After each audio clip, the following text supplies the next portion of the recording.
तो पहले कषाय को मिटाओ ना, फिर अपनी पर्याय मिट जाए।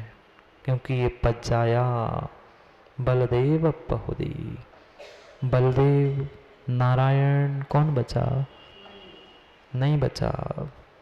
एक तीर के लगत कृष्ण की विनस गई काया। तीन तीन खंड को जीतने वाला, कितनी रानी, कितने सेवक, कितने हाथी घोड़ा, कितनी सेना, सब कुछ होने के बावजूद भी कोई उनकी रक्षा नहीं कर पाया। भाई से मृत्यु होनी थी, भाई की भाई से मृत्यु हो गई। विचार करो, मत डूबो अहम में, मत पूछो पूछ के पीछे।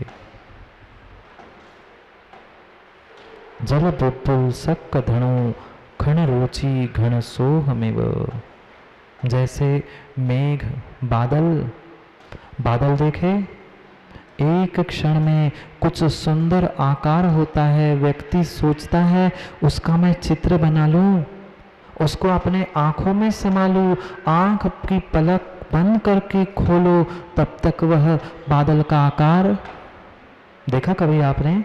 बरसात के समय में सुंदर सुंदर बादल, सुंदर सुंदर सूर्यास्त सूर्योदय के समय में बहुत सुंदर रंग बनते, बहुत सुंदर आकार बनती है, पर क्या वह शाश्वत रहे? क्या वह स्थिर रहे? नहीं रह पाए स्थिर।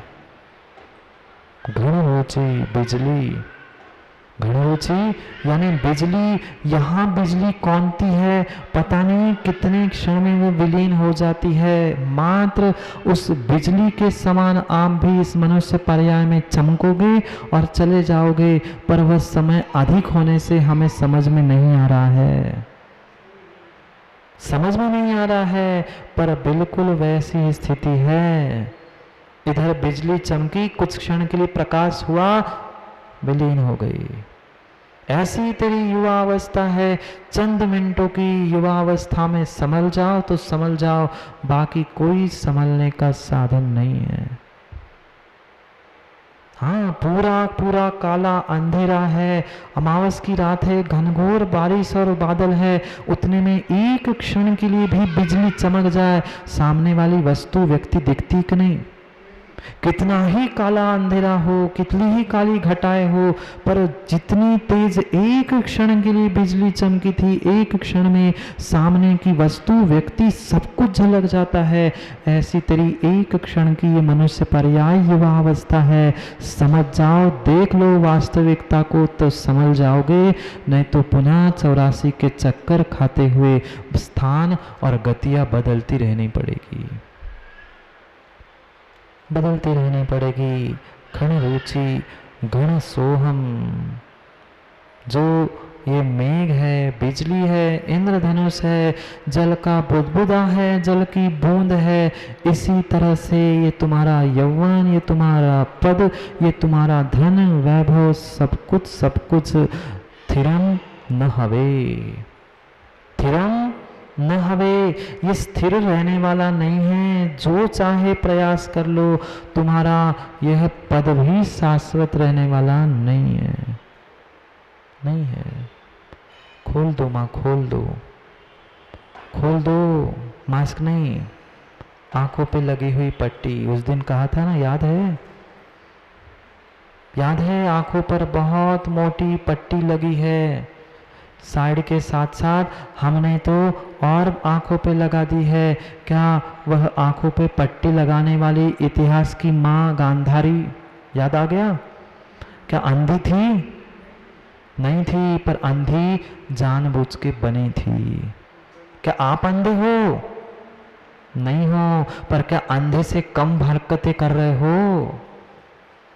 ऐसे तो आंखें खुली है, पर फिर भी बहुत मोटी पट्टी हमने बांध के रखी है वास्तविकता से दूर होने के पीछे।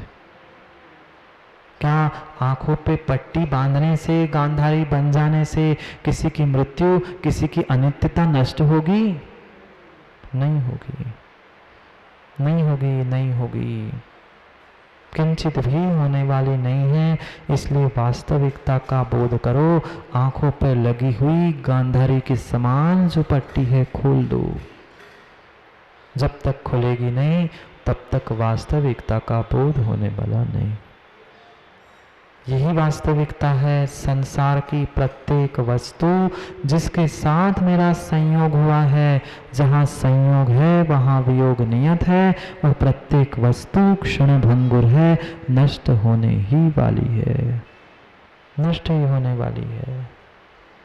पानी की लकीर तो समझ में आ जाएगी, पानी की लकीर तो निहाल चंद जी समझ में आ रही है। इधर खींची इधर मिट गई। रेत पे खींचो तो, रेत पर खींचो तो थोड़ा समय और चलेगी, पर हवा आते ही फिर मिट जाएगी। और समझदार व्यक्ति लकी कहते हम तो पत्थर पर टांकी से वो निशान रेख खींच लेंगे। खींच लो, पत्थर पे भी निशान, पत्थर की भी लकीर खींच सकते हो, पर पत्थर की लकीर भी लंबे समय तक नहीं रहेगी। ऐसे ही पानी की लकीर की तरह कोई मृत्यु को प्राप्त होता है, कोई रेत की लकीर की तरह वियोग को प्राप्त होता है, कोई पत्थर की लकीर की तरह अनित्य है, पर अनित्य सभी है। यही अनित्य भावना है। यही बात कुंद स्वामी समझा रहे हैं। यही समझ लो, ज़्यादा मत समझो। जीवन है पानी की बूंद, कब मिट जाए रे, कब मिट जाए कोई भरोसा नहीं है, कब किसका नंबर आ जाए। आजकल वे कोविड के मारे डर रहे, मेरा नंबर तो नहीं आएगा, मैं तो पॉजिटिव नहीं आऊँगा। पता नहीं किसका नंबर पहले आएगा, कौन किसके पहले चला जाएगा। जाना तो सबको है। जाओ, फिर क्यों बैठे हो, जाओ ना। घर नहीं, वहाँ भी नहीं, अपने भीतर जाओ, तभी काम बन पाएगा, नहीं तो बनने वाला नहीं है। समय हो गया है, समय हो गया है समय को समझने का, अनित्यता और वास्तविकता को समझने। एक क्षण जाकर चिंतन करो, जब राजा राणा छत्रपति चक्रवर्ती बड़े बड़े पदधारी महापुरुष नहीं बच पाए, प्रतीक हम और आप कहाँ बचेंगे। कोई बचने वाला नहीं है, कोई शाश्वत नहीं है। उस शाश्वत को त्रैकालिक बनाने का, तात्कालिक को त्रैकालिक बनाने का जो भ्रम है, जो मेरा परिश्रम है, वही मुझे दुखी बना रहा है। अब उस भ्रम को, उस दुख को दूर करना है, तभी हम उस संसार से छूट पाएंगे। इसीलिए दवाई ना खाना पड़े, इसलिए दवाई खा रहे हैं। अब संसार में भटकना ना पड़े, इसलिए संसार के भटकंती को छोड़ने के लिए ही हम विहार कर रहे थे। जाओ, समय हो गया, थक गए होंगे ना। अब थकान मिटाने के लिए स्थान भी बदलना पड़ेगा। स्थान तो बदल ही लेना, पर पंडित जी गुण स्थान कब बदलोगे। 4 से 5 हो गए, आगे कब बढ़ोगे। क्योंकि समय आपका आज का हो गया है। कल पुनः समय पर समय की बात समझने के लिए समय पे मिलते, क्योंकि समय पे किया गया काम समय को दिलाता है। बोलिए भगवान महावीर स्वामी की। अंतिम निर्देश। वर्तमान स्वामी के शासन में हमसे विराजते और उनकी यह पावन पीयूष देशना हम सभी के लिए परम उपकारी। अनादिकाल से हमारी आत्मा में जो जन्म, जरा और मृत्यु रूपी रोग लगे, उन रोगों का उपशमन करने वाली कोई परम औषधि है तो वही एकमात्र यह जिनवाणी।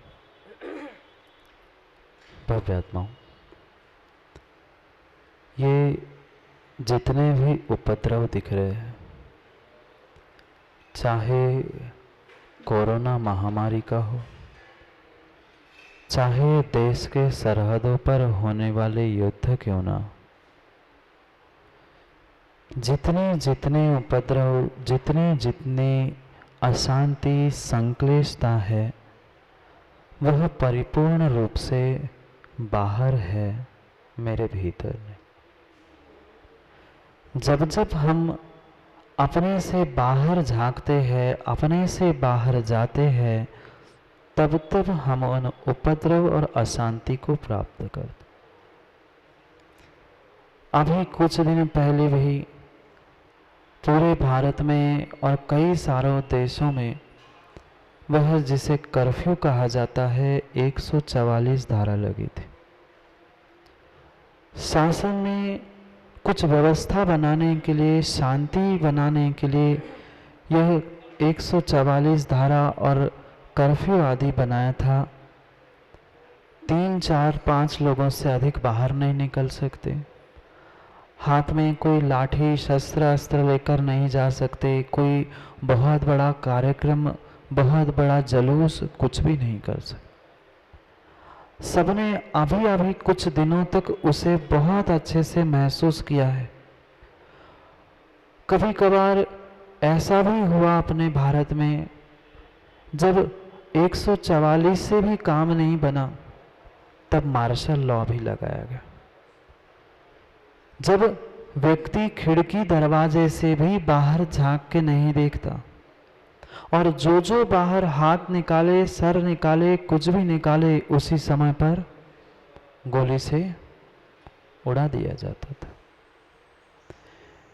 ये जितनी ये बाहर की व्यवस्था, 144 धारा, कर्फ्यू, मार्शल लॉ, ये तो मात्र कहने के लिए बाहर की व्यवस्था थी, पर बिल्कुल वही व्यवस्था पंडित जी हमारे पास भी है। ये जितना संसार है, बाहर का जितना जितना जगत है, वहाँ वहाँ परिपूर्ण रूप से अशांति है। और मात्र 144 नहीं, सीधा मार्शल लॉ लागू है।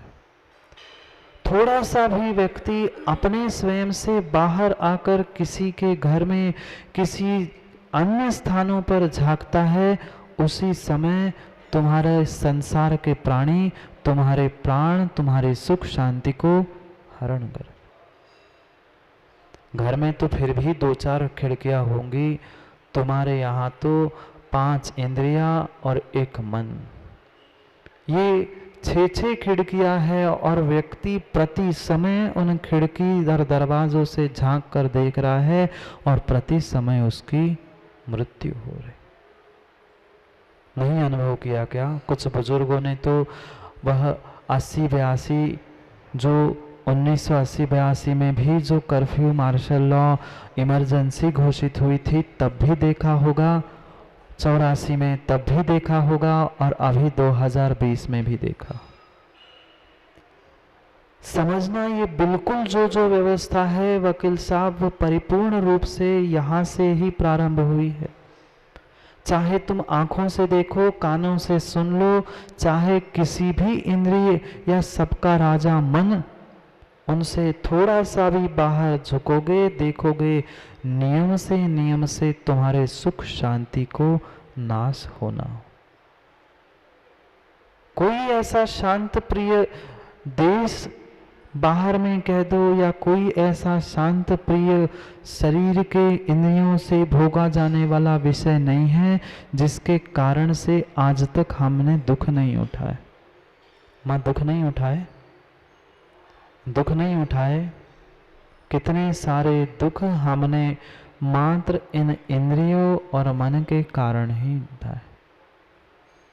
भूल जाता है, हर कोई चाहता है संक्लिष्टता ना हो, शांति मिले, संसार के बंधनों से छूट जाऊं, पर छूटेगा कैसे? पहले तो खिड़की से झांकना छोड़ना होगा, नहीं तो खिड़की से झांक लिया, प्राण चले गए। लगा है बाहर के जगत में वह मार्शल लॉ ही लगा है। थोड़े से भी हम स्वयं से स्खलित हो गए, हमें अशांति ही अशांति है, दुख और दुख। पर फिर भी व्यक्ति दौड़ रहा है, बाहर से कुछ तो मुझे प्राप्त हो जाए, कोई अच्छा मित्र मिल जाए, कोई ऐसी अच्छी वस्तु मिल जाए। पर ये ध्यान रखना, बाहर के ब्रह्मांड से, बाहर से जो वस्तु, जो व्यक्ति को तुमने जोड़ा है, वह कभी भी शाश्वत साथ देने वाला नहीं, क्योंकि ये बाहर का जगत ही नाशवान है। बाहर का जो अत्यंत बाहर का था वो तो छोड़ दो, जिसके साथ 24 घंटे रहते हो, किसके साथ? बेटे के माँ के साथ। वो तो फिर भी कभी कभार भोजन बनाने के लिए इधर उधर, फिर भी कुछ समय तो दुकान में अलग हो सकते हो, पर विमल भाई ये 24 घंटे हमारे साथ रहता है। 24 घंटे, जन्म से आज तक एक क्षण भी इसने हमारा साथ नहीं छोड़ा है। क्या वो तेरा साथ देगा अगली पर्याय में? अगली पर्याय में नहीं, इसी पर्याय में। कहाँ गए बाल, कहाँ गए खजूर से गाल? बाल भी चले गए, गाल भी चले गए। जब जिसके साथ तेरा नीर और क्षीर का संबंध था, संश्लेष संबंध था, 24 घंटे जन्म के बाद आज तक जिसने साथ नहीं छोड़ी, वो रहेगा? नहीं रहेगा। जब ये शरीर तेरा साथ नहीं देगा, तो शरीर के पर्याय के निमित्त से जो हमने संबंध बनाए थे, क्या वो संबंध साथ देंगे? कौन साथ देगा? कौन नित्य रहने वाला है? वकील साहब, कोई भी नित्य नहीं है। ये बाहर के जितनी जितनी वस्तु व्यक्ति है, ये परिपूर्ण रूप से संयोग है, तुम्हारा स्वभाव नहीं है। यही तो बहुत बड़ा भ्रम हमारे भीतर बैठा है। उस संयोगों को हमने अपना स्वभाव मान के रखा है, पर संयोग संयोग है, संयोग तेरा स्वभाव नहीं है। और जहाँ संयोग है, वहाँ संयोग के साथ साथ वियोग लगा है, लगा है और लगा है। जानते हो? जानते हो? नहीं जानते।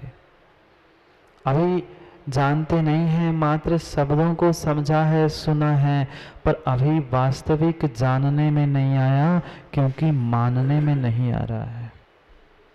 सच्चा जानना वही होता है, सच्चा ज्ञान वही होता है जो हमें मानने के लिए मजबूर कर दे। सच्चा ज्ञान, सच्चा जानना यही होता है कि जो हमें मानने के लिए मजबूर करे। हमारे पास है, पर जानकारी है, ज्ञान नहीं है। जानकारी बहुत है, बहुत है, पर मात्र जानकारी से काम होने वाला नहीं है। नहीं है होने वाला। थोड़ा सा ज्ञान भी कर लो, ज्ञान तभी है जब जाना हुआ मानने में प्रतीत हो जाए, पर नहीं आ रहा। कहते जरूर है संयोग है, संयोग है, स्वभाव। पंडित जी, स्वभाव नहीं है, संयोग है। योग के साथ संयोग है, पर मेरा स्वभाव कदापि भी नहीं है। और जहाँ जहाँ संयोग है, वहाँ वहाँ विरोध है, उपद्रव है और अशांति है। नहीं है अशांति? जब छोटे से हम स्वयं छोटे थे, बहुत बड़ा कार्य व्यापार नहीं था विमल भैया, तो उतने व्यापारी नहीं थे, उतने कस्टमर नहीं थे, उतने संबंधी भी नहीं थे। तब सुखी ज़्यादा थे कि अब धन संपत्ति, नाम प्रतिष्ठा, बहुत सारे ग्राहक, बहुत सारे व्यापारी, सबके साथ संबंध बना लिया, अब सुखी है।